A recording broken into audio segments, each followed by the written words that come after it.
Terima kasih Anda masih bersama kami di iNews Malam. Pemirsa, ratusan mahasiswa Universitas Indonesia Depok, Jawa Barat berangkat menuju Polda Metro Jaya untuk berunjuk rasa pada Jumat sore. Mereka akan bergabung dengan berbagai elemen masyarakat yang berunjuk rasa pada hari ini.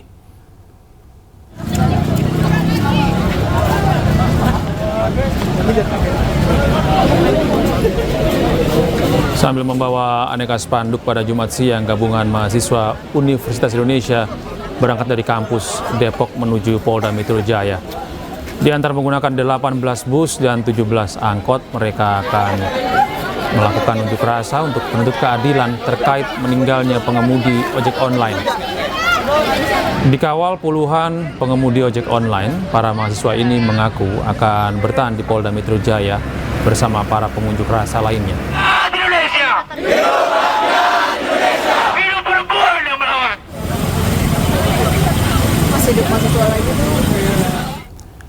Aksi unjuk rasa terjadi di depan markas Brimob Polda Metro Jaya di Kuitang, Jakarta Pusat.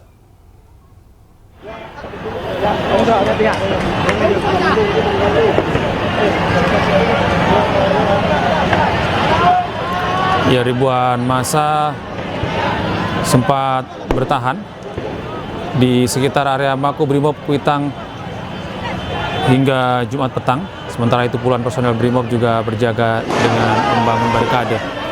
Aksi ini merupakan lanjutan dari unjuk rasa di depan gedung DPR MPR pada Kamis kemarin, termasuk insiden meninggalnya pengemudi ojek online.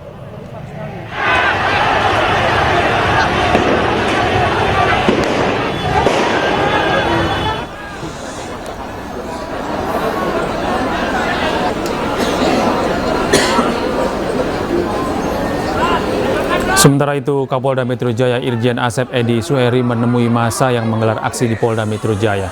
Demonstrasi tersebut dilakukan massa untuk menuntut pengusutan tewasnya pengemudi ojek online.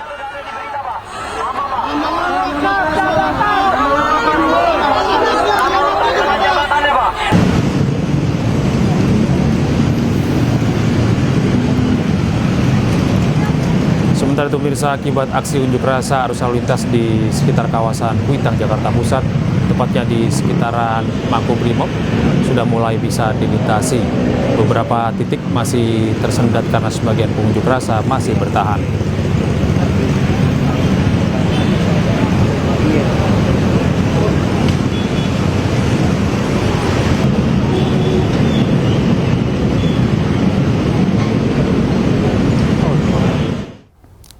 Kita beralih ke informasi lain, pemirsa. Polisi menangkap 15 orang dalam kasus kematian Kepala Cabang Bank BUMN Muhammad Ilham Pradipta.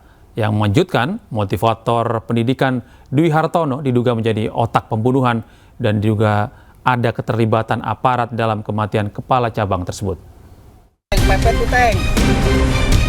Pepet depan. Hah? Iya, udah pepet. Polisi telah menangkap 15 orang dalam kasus kematian Kepala Cabang Bank BUMN Muhammad Ilham Pradipta. Para tersangka ditangkap di tempat berbeda. Polisi menyebut para tersangka dibagi menjadi 4 klaster atau kelompok. Kelompok pertama merupakan aktor intelektual atau otak penculikan dan pembunuhan. Para tersangka di kelompok ini menyusun rencana penculikan dan pembunuhan. Kelompok 2 merupakan pengintai, terdiri dari para pelaku yang bertugas membuntuti dan memantau aktivitas korban sebelum diculik. Kelompok ketiga merupakan penculik, terdiri dari para tersangka bertugas menculik korban di parkiran supermarket di Ciracas, Jakarta Timur 20 Agustus 2025. Sementara kelompok 4 merupakan eksekutor, yaitu para tersangka yang menganiaya hingga menyebabkan korban meninggal dunia.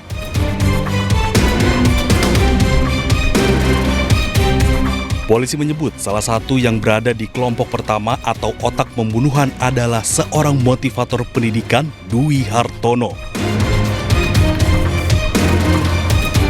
Kami sudah membenarkan tadi bahwa saudara DH adalah seorang pengusaha atau salah satu bidang usahanya adalah bimbel online. Ya. Selain itu, ada dugaan keterlibatan aparat di balik kematian Kepala Cabang Bank BUMN Muhammad Ilham Pradipta. Salah satu pengacara tersangka menyebut oknum tersebut berinisial F. Ada perintah dari oknum yang namanya F itu untuk diserahkan di daerah Jakarta Timur. Berapa jam setelah itu mereka dipanggil lagi untuk mengantar pulang si korban. Nah, pada saat waktu ketemu lagi, disitulah bahwa mereka melihat korban ini sudah tidak bernyawa lagi. Tapi yang menjadi catatan kami di sini, pada saat mereka mengantar itu, mereka juga dalam tekanan. Jasad Kepala Cabang Bank BUMN Muhammad Ilham Pradipta ditemukan di Desa Nagasari, Kabupaten Bekasi, Jawa Barat. Keluarga korban berharap para pelaku dihukum dengan maksimal. Sementara polisi masih didalami motif pembunuhan terhadap Kepala Cabang Bank tersebut. Dari Jakarta, Tim Liputan iNews melaporkan. Sementara itu, mantan Kabar Eskrim Polri, Susno Duaji mengatakan penculikan dan pembunuhan terhadap Kepala Cabang Bank BUMN Muhammad Ilham Pradipta tidak profesional. Sementara itu terkait motif Dwi Hartono membunuh korban diduga karena dendam pribadi.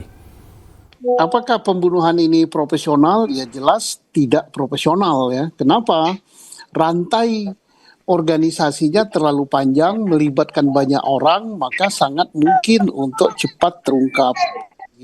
Apakah DH ini motifnya transaksional juga? Ini saya kira tidak. Kalau kita menunggu dari Polri belum ada penjelasan, tapi yang menerka-nerka ya jelas bahwa ini seorang yang terpelajar, seorang intelektual dalam kalangan ekonomi dia berkecukupan, pasti ada. Ya pemirsa, News Malam masih akan kembali sesaat lagi dengan informasi penting lainnya.